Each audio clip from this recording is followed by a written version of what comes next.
All right, let's set up a chi-square goodness of fit for maybe three proportions. So what I would do is, just maybe put a title, like chi-square, uh, chi-square goodness of fit.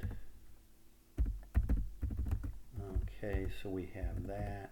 Now, what we need are our actual proportions or our hypothesized proportions.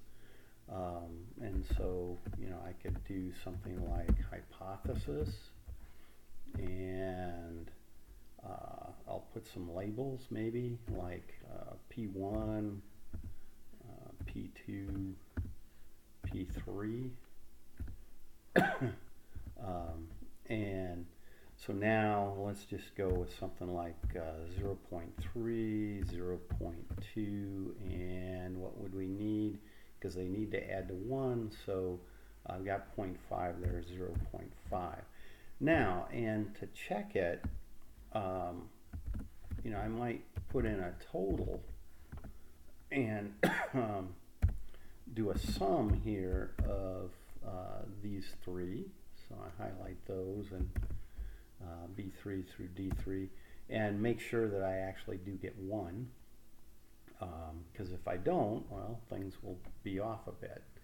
And so now, so there's my hypothesis, here are my data, and I'll have a total count, so like count 1, count 2, and count 3. Again, I can have a total. I don't really need to probably write the word again. And so let's go with some numbers that are kind of close to that. Let's have our numbers add up to something around 50, and let's go with 25.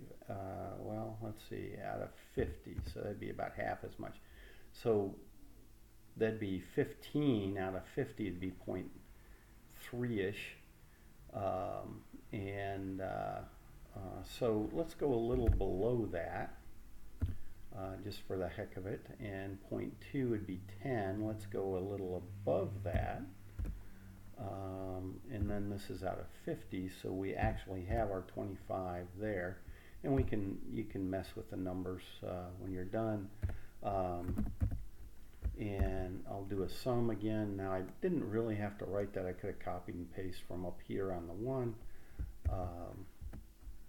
But I get my 50.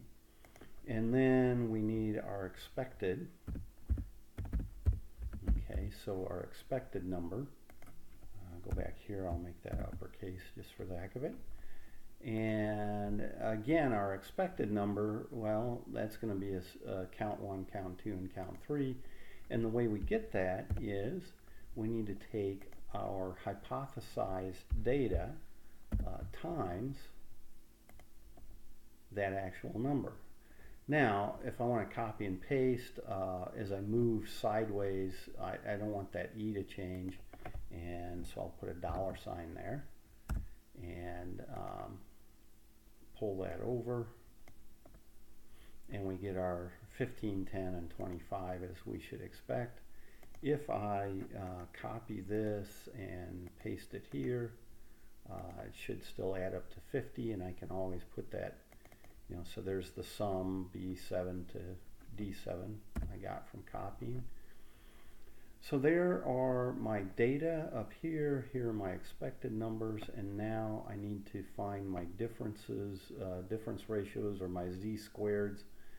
And so here I'm going to say equals, and I want my data minus my expected number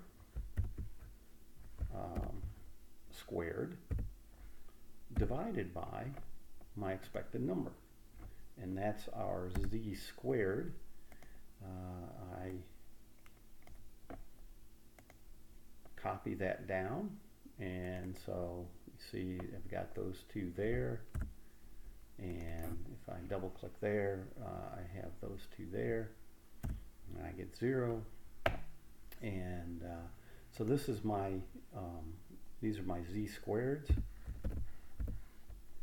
And then down here, I need my chi-square number, chi-square,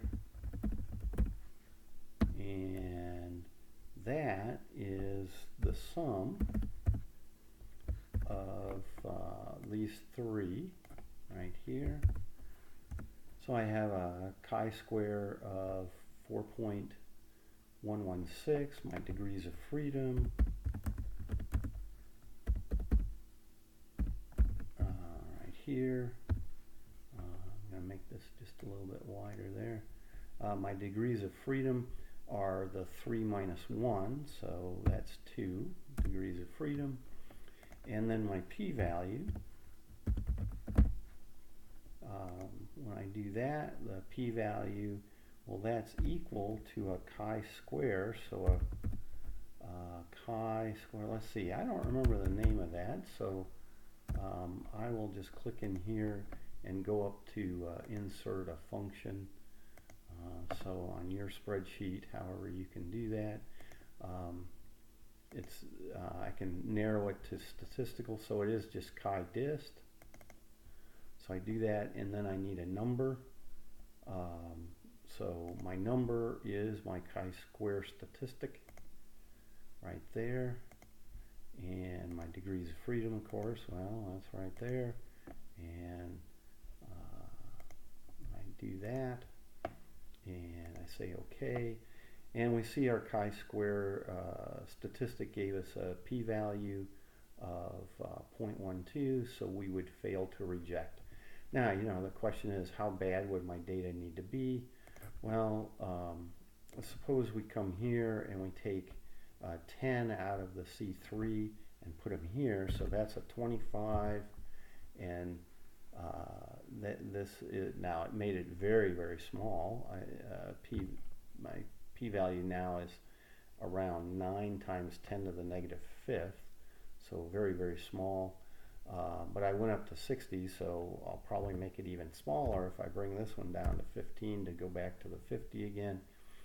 And we see now we've got, let's see, negative 1, negative 2, negative 3, negative 4, negative 5, negative 6, negative 7. So this is 7.6 times 10 to the negative 7, even smaller.